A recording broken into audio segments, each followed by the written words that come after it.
folks, this is the lighting one. I've done some of my lighting. These particular cans are halos, and the way that they click in is horrible. I'll show you which one. These are gimbaling. Don't buy halo gimbaling. The way they lock into the back of the sheetrock absolutely sucks. These are commercial electric. Get them at Home Depot. I bought, what, a 6-pack for, I don't know, 90 bucks or something. They're super cheap. They work great. They're dimmable. I got these Lutron switches. These switches are expensive as hell, but you can control them by the the internet and all that. Actually, I think I'm just going to put it on the hub in the house only, and that way it only gets messed with from inside our house. This area here, I'm going to do this later, but I'm really trying to figure out this first because I'm doing my angles up there, how that's going to work in that room because there's so many angles. These night lights here, or these here have night lights in the rear of them, but there is no service for that, so I have to add a switch. But around the back of that bezel, it glows when you hit the switch twice real fast, I think.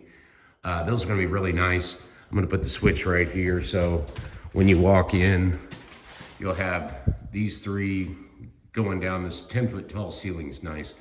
But at nighttime, this will kind of put a glow in the center of the house that's not real bright, but enough to see. Nothing in the dining room. In the formal living, I don't have the switch in there yet, but I do have the cans in, and I'm gonna have to change some stuff because the second switch actually does that socket. So I'm gonna have to run that up to the fan. So I've got some rewiring to do in here. And I'm kind of throwing that into, like, one day after work, I'll do one of those option deals, Okay, in the kitchen, I got 6 can lights in here. This has to change because this actually, the one in the center that used to be the fluorescence up there, that's a 3-way switch. So what I'm gonna do is use this one for the can, and the one by the other door, by the garage door, the can, and then the one over here that goes to it too is going to do the actual fixture that's going to be up there after I get the sheetrock done and everything. I need to wreck this stuff out because I'm going to have plenty of light where we cook. Those are in there. They're hooked to nothing yet because I got to put service in for that. Over here is back where that wall switch is going to be for the hallway, so I can get there real easy without screwing too much up as long as I beat the tile guys out. That's going to be a new fixture type. We're not sure what to do there yet. And I just put these in, the holes. That's kind of the trick of this stuff, is to find out where the joists aren't. So I was going to go 30 inches and 30 inches, but there's a joist right there. So I had to come out. So I went 3 feet and 30 inches on both of these for the corners. Then these are 3 feet and 3 feet because I don't want them in the middle of this hallway here.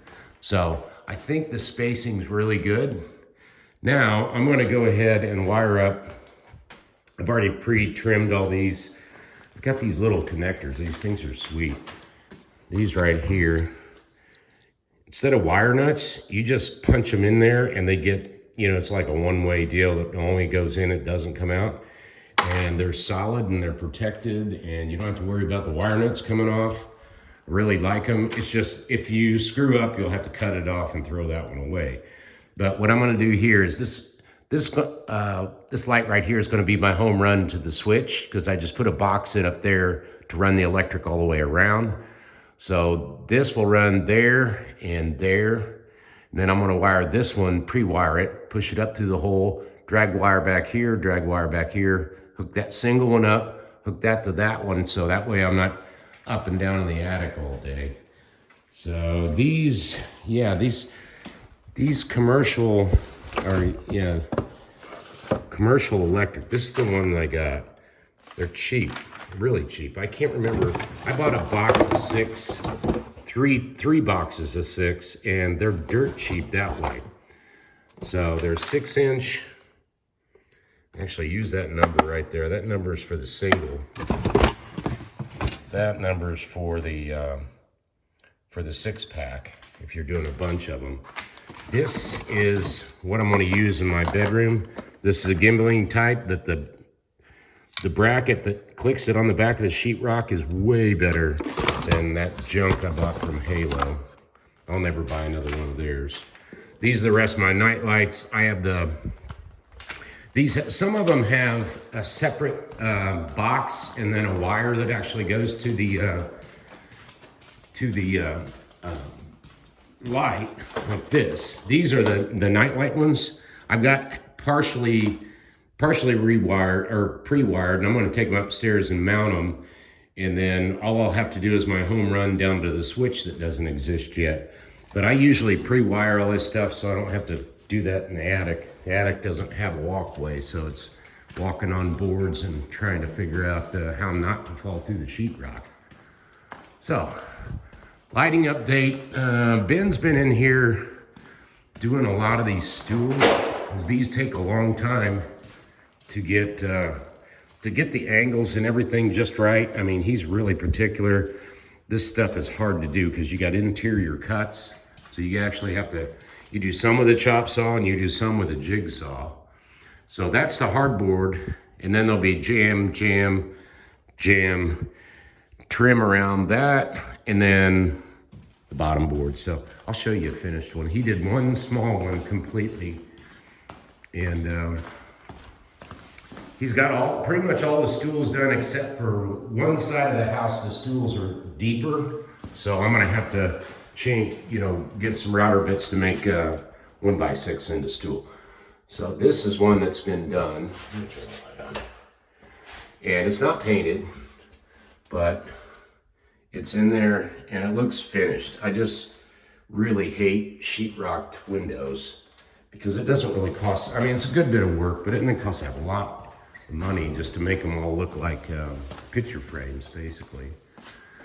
All right, I think that gets us up to date. It's been a while. See you, kids. All right, folks, this is a lighting update. Starting to get some of this lighting in. Got some cans in here. And then this is the switch, really nice Lutron switch. I like the fact that it's got this slider on here. I come old school. I like controls rather than buttons. So that turns it on and off, and this does the slide. These are all Wi-Fi, so I'll be able to turn all these on and off Wi-Fi wise. I kind of like the way it snaps. And they're not cheap. They're like 70 bucks a piece, but all my stuff on this side of the house will be like that. In here, I've got 11-foot ceiling. I don't know why this room is so freaking big, but 11-foot ceiling. The hardest thing about putting these in is making sure you don't have a joist behind it. That is 30 inches this way and 36 this way. I wanted to do 30 and 30, but there's a beam right there. So I ended up making 36 and 30 on this end. And then this end, since it's kind of getting in this hallway here, I made it 36 and 33 from that. So it's a little bit close to the fan, but not a lot where you'll notice it. I usually pre-cut. Now I'm kind of getting down toward the end of it. I didn't do a video before because I was still figuring it out. But yeah, that's the one I do not like. It's got those little orange thingies. They absolutely suck. Even when you get them in there, they don't clamp in very good. These commercial electric ones work great. These are the cheapies, and they work good. So what I'll do is I've got my home run that's going to go to a box behind there where I'm going to pull that out. It'll run to this light, that light, that light, and that light, and stop. So I'm going to do this corner, throw the wire over there, do the back corner, throw the wire over there, and then go up on the ladder and put these two in, kind of make this more efficient, though, and it shouldn't be too bad. And then I'll modify the switch. Actually, oh, it's over here. Yeah, this one, I think right there actually runs the fan and the light in this room. So, all right, guys, I'm gonna show you how, hopefully, show you how I get these put together. Basically, you put white to white, black to black. So these little things here, I hope you can see this. I got the wire, you put the wire through the hole first because it ain't going through there afterwards, probably not. Just shove these in there until they click. You can actually see in the clear part that it's actually in the second part of the deal. I'll show you that. See the wires in there? That means it's good. If you don't see the wire in there, it probably isn't good. But if you pre-cut everything, it makes it so much easier. Then you just come through here and just hook this stuff up.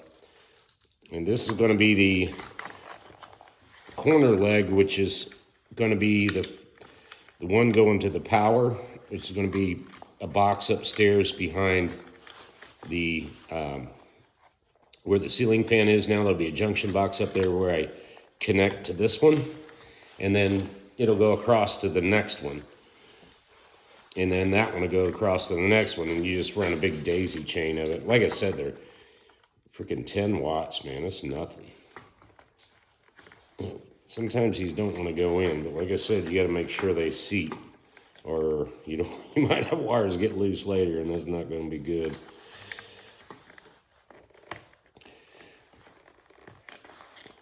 I'm running 14.2 here, which should be plenty.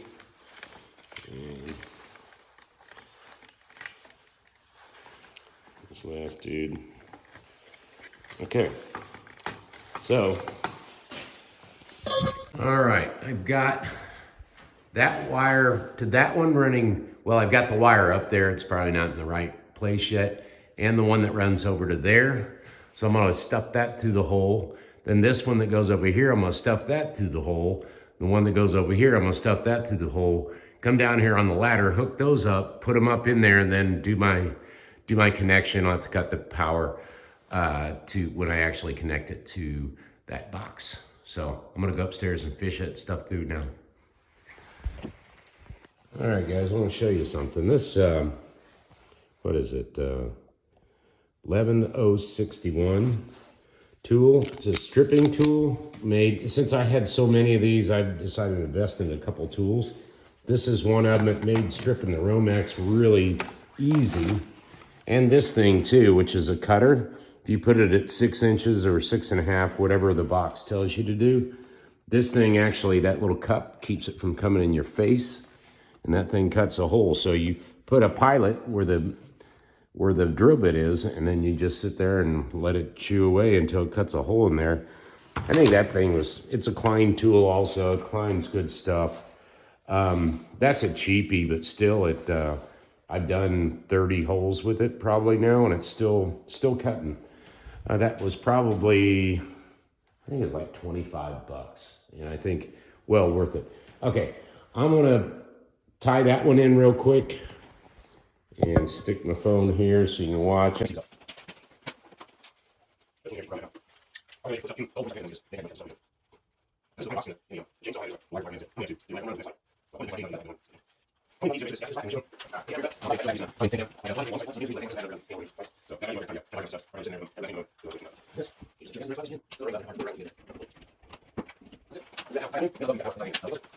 Okay, guys, I've got some night lights put in, and honestly, it's rigged right now. I got it jammed in there. That box isn't the right mount. I can't get a hammer in there, so I'm gonna have to get a different type of mount, screw mount just into that thing, and then I can run that across. I got my hole, and I'm just gonna run it off that GFI. I mean, it's 30 watts, so it's very, very low. But this type has it has a night light to it, which is kind of sweet. It's like if you hit the switch twice, the outer ring lights up. This kind of puts some light in the whole house. So I kind of like that. It's a little orangish, but I mean, you have no problem getting around in here, I don't believe. Maybe some in the kitchen, probably not. Margaret's gonna probably go crazy when I keep on changing stuff. But real quick, I'll see if I can make it get back to the regular, which regular is just, see what we got. It's supposed to have a switch. No, that didn't work.